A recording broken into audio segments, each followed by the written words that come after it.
A very warm welcome to IDFC First Bank presents Leaders of Tomorrow Season 12. I'm Ritwika Gupta. In line with World Tourism Day, we are in conversation with global travel company Booking.com.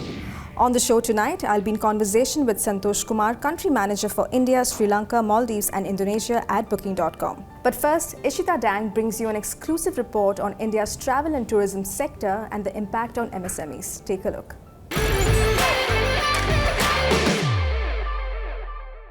The travel and tourism sector was one of the hardest hit sectors during the pandemic. But soon after, the sector's rebound started showing remarkable numbers infused by popular trends like revenge travel.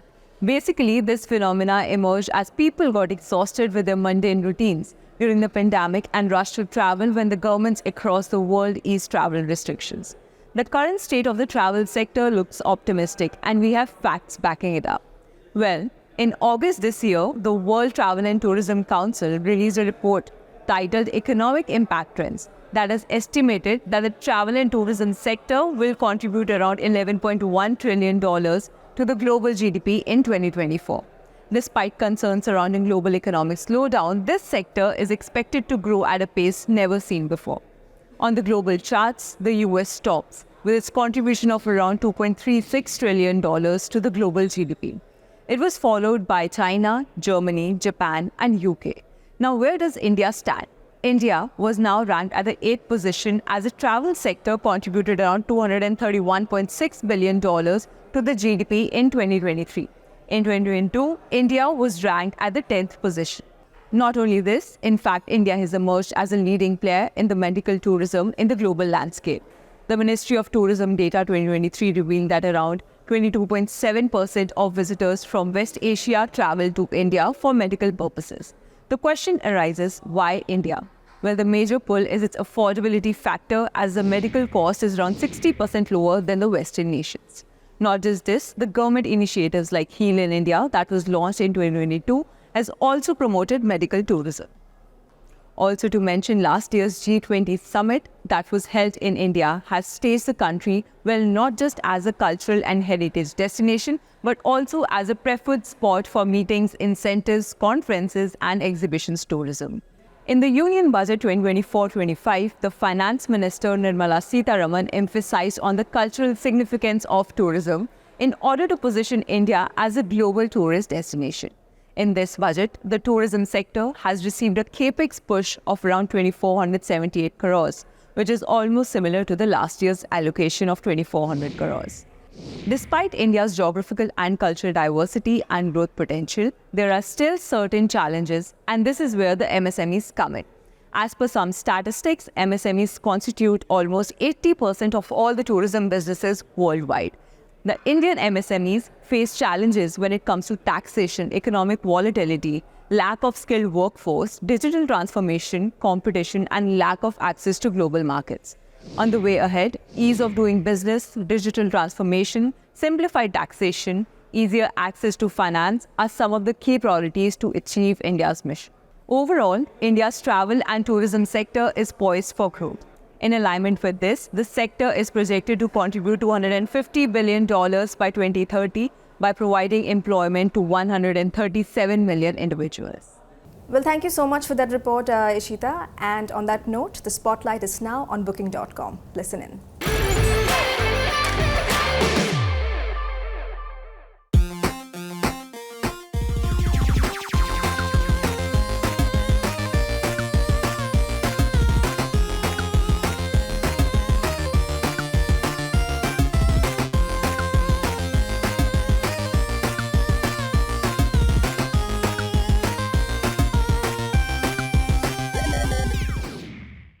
Santosh, welcome to Leaders of Tomorrow. It's going to be a pleasure talking to you, I'm sure.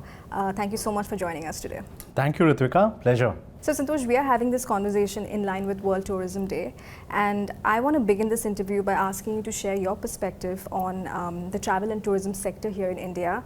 Where are the key opportunities and challenges, and how do you see them really shaping India's travel sector? Look, I think before I answer that question, I think it's important to set the context, right? The macro context. If you look at India, with everything that's going on globally today, there are a lot of geopolitical crises happening in different parts of the world. Yeah. But India has thankfully been insulated from a lot of that for most part.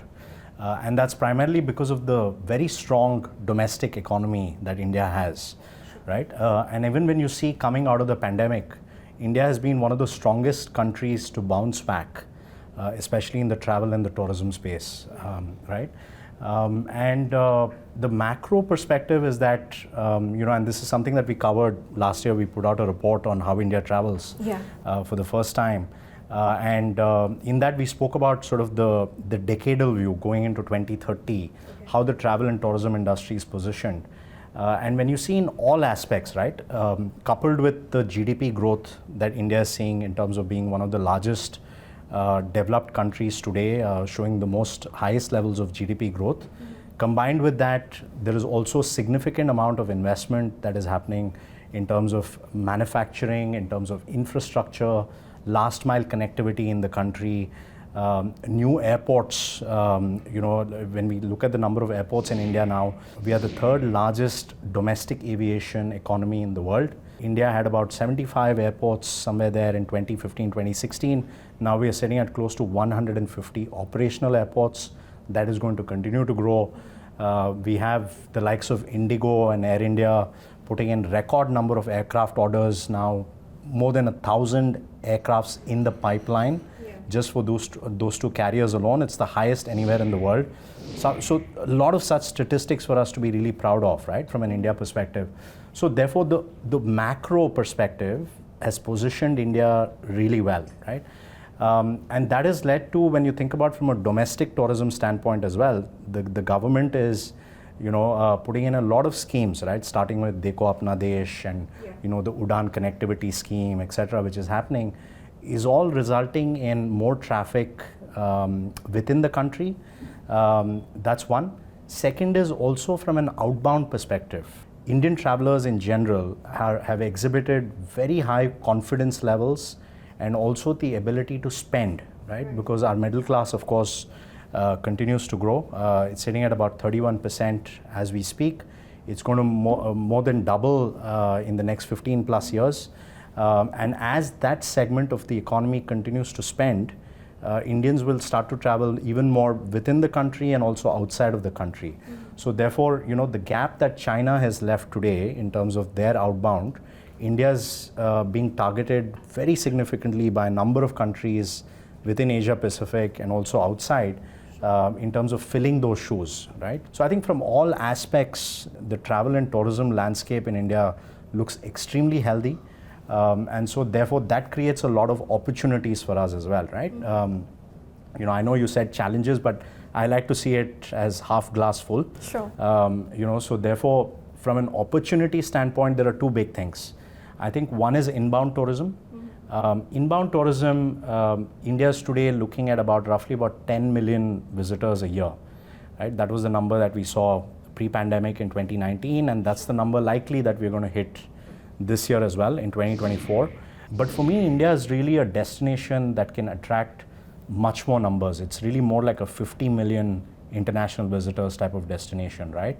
And for that to happen, we need the right levels of investment, we need the right levels of marketing, and also sustainable destination growth, right? So I think that creates a tremendous amount of opportunity for us because each international tourist that comes in spends X percentage more than probably the domestic traveler, and all of that is directly benefiting our local economy. It's benefiting local businesses, travel providers, creating more jobs, and so therefore that is a big opportunity. The other opportunity I think for us is to double down on domestic tourism. Okay. So one of the things we've touched on in our report is that when you look at the number of trips that overall that Indians are taking, today it's sitting at about 2.3 billion trips. That by itself is not a small number, right?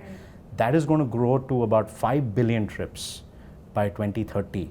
And so therefore that's going to create tremendous opportunity, right, within the Indian travel landscape, because to give you a little bit of a perspective, when you look at the accommodation space, today India has about roughly 200,000 branded hotel rooms. China, which has a similar population, has 3 million plus branded hotel rooms. So So for us to be able to meet the type of demands that our population will see in the years to come, that's going to create tremendous opportunities on the supply side as well, for tourism operators to grow.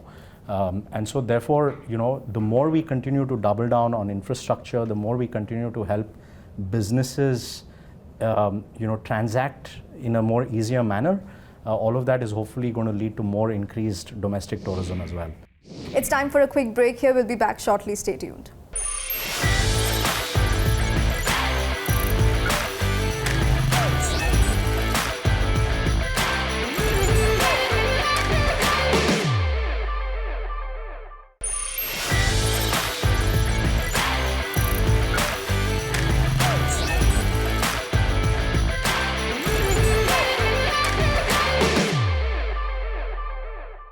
Welcome back to IDFC First Bank presents Leaders of Tomorrow Season 12. In line with World Tourism Day, we are focusing on India's travel and tourism sector. In conversation tonight with Booking.com.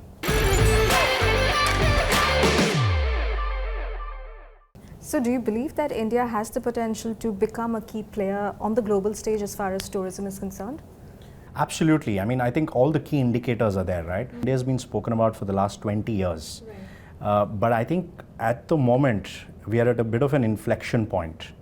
All of the key leading indicators, are enabling this rise of India globally, right? So therefore, I feel the moment is now for us to double down on that. Right. Speaking of Booking.com, I read about the connected trip vision, and I found that really interesting, that allows travelers to, arrange all their travel elements, in one single app. Could you talk to us a little bit about that, and also how are you tailoring it for the Indian market? So, Ritwika, let's think about our own personal travel journeys, right? Typically, when you travel, there are sometimes friction in the travel journey, right? Because there are so many elements that go into a journey. You have the flight, you have the car, you have the hotel, you have attractions, you have all of that. And a lot of times, because all of those elements are interconnected, should any part of that journey at some point go wrong, it starts to impact other parts of the journey as well, right? And when you add a group of people traveling together, right? It could be a family, it could be business executives traveling together, it could be any group, right? Yeah. That kind of complicates the matter even more, right? Sure. So when you think about this friction that exists, that's a key element in terms of what we're trying to solve through the connected trip. And what we see is that roughly about 40% of Indian travelers tell us that they would love to shop in a single platform for all of the elements of their travel journey together, right? For us at Booking.com, we started off very heavily in the accommodation space. When we started our journey in travel, we did that for many years, and we did it very well, and that helped scale our business globally. And we reached a point where we realized that there were other elements of the travel journey as well that, that our customers would benefit from. And therefore, we started introducing all of these other elements a few years ago. We've reached a point now today where we have flights, which is now running in 50 plus countries. We have cars and taxis, which is now live in roughly about 130 plus countries. And we have attractions as well that we are offering in many countries all over the world. In India, to give you a little bit of scale, we have 7,000 plus experiences that we offer. And that covers a very wide gamut, right? Anything from, let's say, cooking classes to, hiking in nature, or doing city walks, for example, in Old Delhi or in South Mumbai or anywhere else for that matter. Sure. So it's really trying to cater to a very different variety of consumers' preferences and tastes. And so therefore, we want to be able to offer all of those elements to the Indian audience and also to travelers all around the world. Because what we see is that one is it's benefiting the consumer, but it also benefits the partners, right, on the supply side. Because what happens is, if somebody is booking a flight, more often than not, that tends to be the first part of their journey that they book, right? 70% of people tend to book flights first, then they end up booking an accommodation. So when you're booking both together, the partners are benefiting from that. Sure. So it leads to increased business for all of our other partners as well when a traveler is booking multiple elements in that journey. And the last bit I'll say on this is our connected transactions. What I mean by connected transactions is when a traveler books any two elements of that journey together. It could be a flight plus a hotel, or it could be a hotel plus an attraction, etc. I'll give you one number, which is for this last quarter that we reported numbers globally for booking holdings, we saw our connected transactions grow 45% year over year. So it tells us that we are doing something right, and we'd like to keep getting better at it. Admittedly, it's still early stages in this journey, but we are very excited by the opportunities. Absolutely, and just picking up from what you said, and by way of just extending my previous question, if I'm not wrong, consumers today have become very discerning. They're looking for a more personalized and immersive experience. So how are you catering to that particular trend? Yeah, so when it comes to personalization, I think it's the way of the future, right? Because we are leading into a world where everything is available on your mobile phone, right? Sure. And most people today, the statistics are mind-boggling. Even in India and markets like India, Indonesia, etc., people are spending something like 5-6 hours on their phones every single day, right? Yeah. And it's very, very challenging to keep people engaged when that happens, right? Sure. So therefore, the information that you're providing, the content that you're providing has to be absolutely spot on, and it has to be personalized, right? Otherwise, I'm going to lose your attention very quickly, sure. Right? So for us, while we have the scale of being a global platform, and what I mean by that is, today we have 29 million accommodation listings. We offer our website and app in 46 plus languages, sure. etc. And that caters to a global audience, right? Yeah. But beyond that, we've got to be relevant to each individual consumer who's coming onto our platform, right? Sure. And for that to happen, we do a couple of different things, right? We are a very design-led philosophy that we have, which is to make sure that the shopping experience that a consumer has with us is very, very seamless, right? From start to end. And the other thing what we follow is, so if you look at our website and our app, it's a very simple, easy interface, not very cluttered. The other thing is, pricing. Travel distribution is a highly complex part of the industry, right? Yeah. So therefore, we've got to make sure that every consumer who's coming in, the price that they see the minute they search for a listing is the price that they eventually pay, right? There are no sudden hidden fees. There is nothing that's being added on to the last page of the booking, etc., right? So it's one simple, transparent pricing that they see. The last part of this is, we talked about personalization. Loyalty is a very big aspect of this, right? So loyalty is, in terms of making sure that we're able to get those repeat visitors again and again, right? Today, from an India perspective, people are taking multiple trips during the year.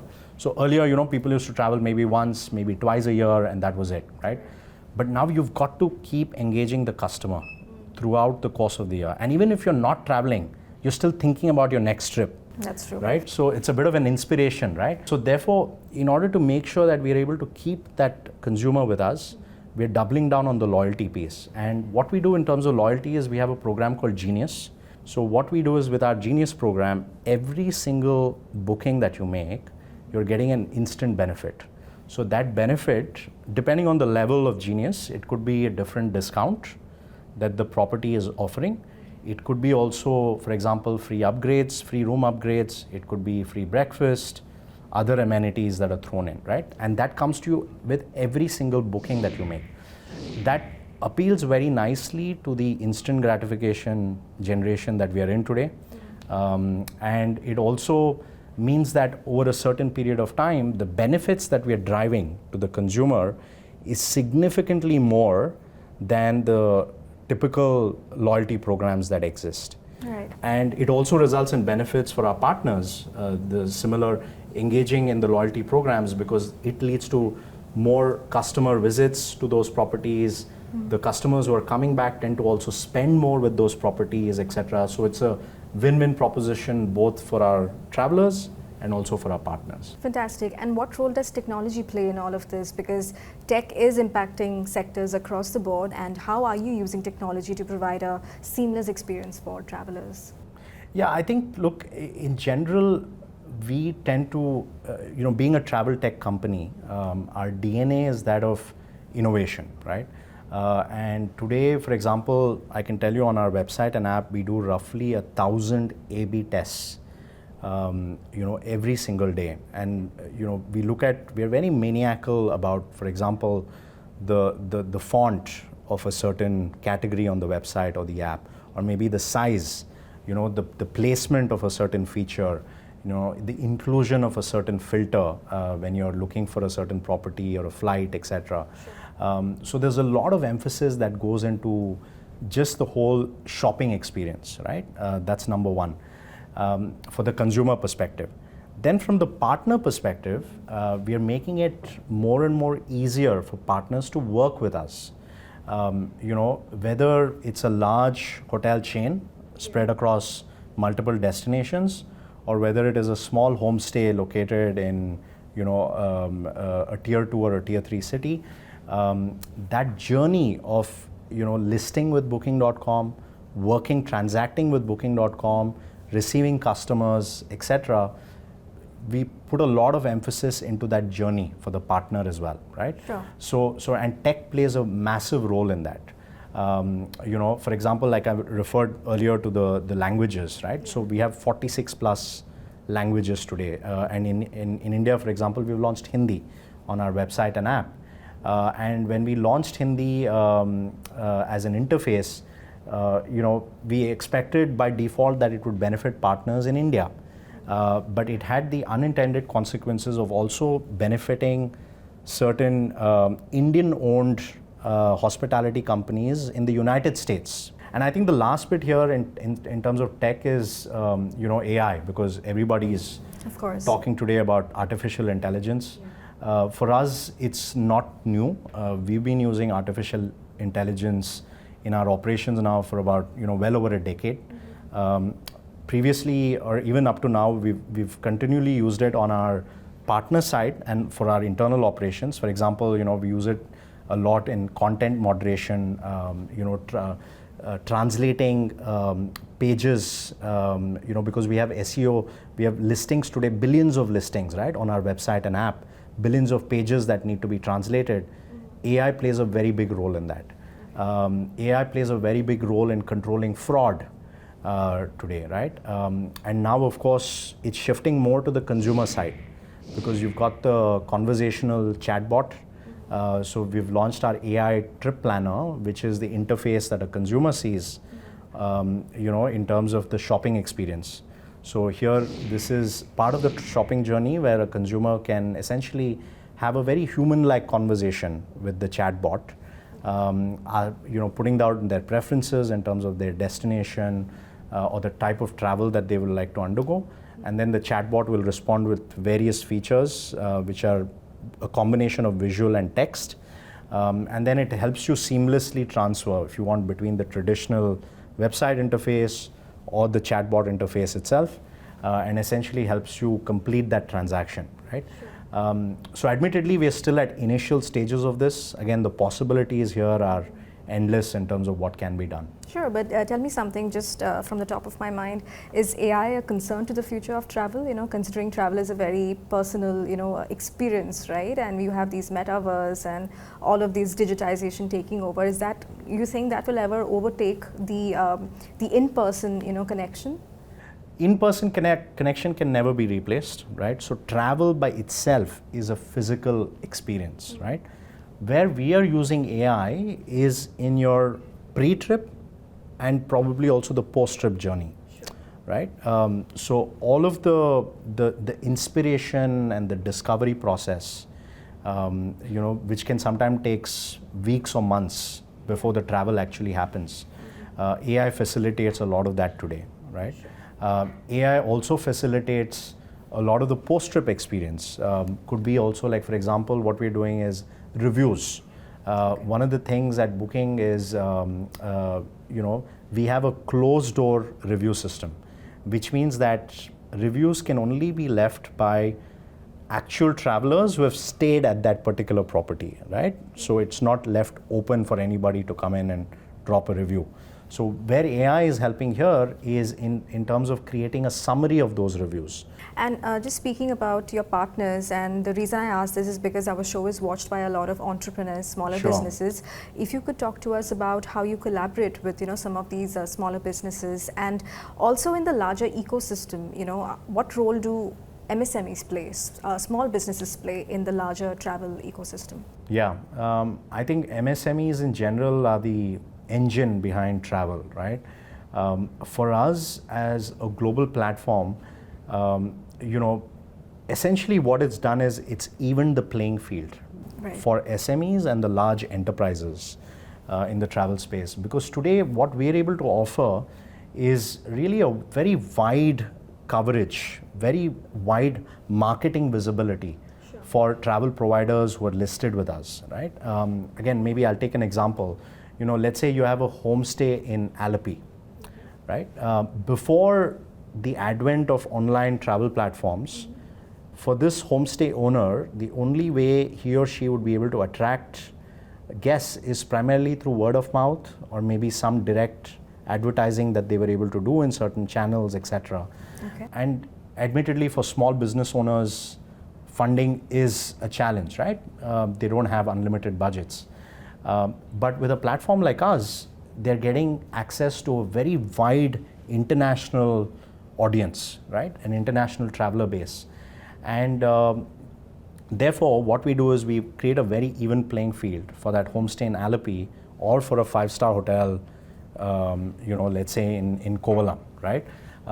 So one is that very wide access, great access to marketing channels, etc. The other thing is the whole sort of ability to transform your customer experience, because an MSME or a smaller property, a smaller travel provider today is listed on a global online platform. It becomes very important for them to elevate their own levels of customer experience, right? Elevate their own standards, because if they need to be seen in the listing, if they need to appear at the top of the listing, credibility, they need to work on their storefront, right? They need to make sure that the reviews are very good. Travelers coming in are leaving positive reviews behind so that other travelers can find them later on. So in turn, they're improving their own operations and they're upping their own standards, right? So I would say those are the two ways in which it's really helping. We are helping smaller businesses. The other one I'll mention is, we are starting to work more and more with state governments across India to conduct trainings and workshops, programs for small, bed and breakfast providers, homestay providers, etc. Training them in terms of how to attract customers from the online channel, training them on responsible tourism, improving customer experience, etc. And also we recognize that us being a very large travel company, the largest travel company in the world, we have a responsibility to give back as well. And especially sustainable tourism is a very big focus area for us. And there what we're doing is we are undertaking several training programs for partners that they're able to come in and learn different aspects of how to become more sustainable in their day-to-day operations.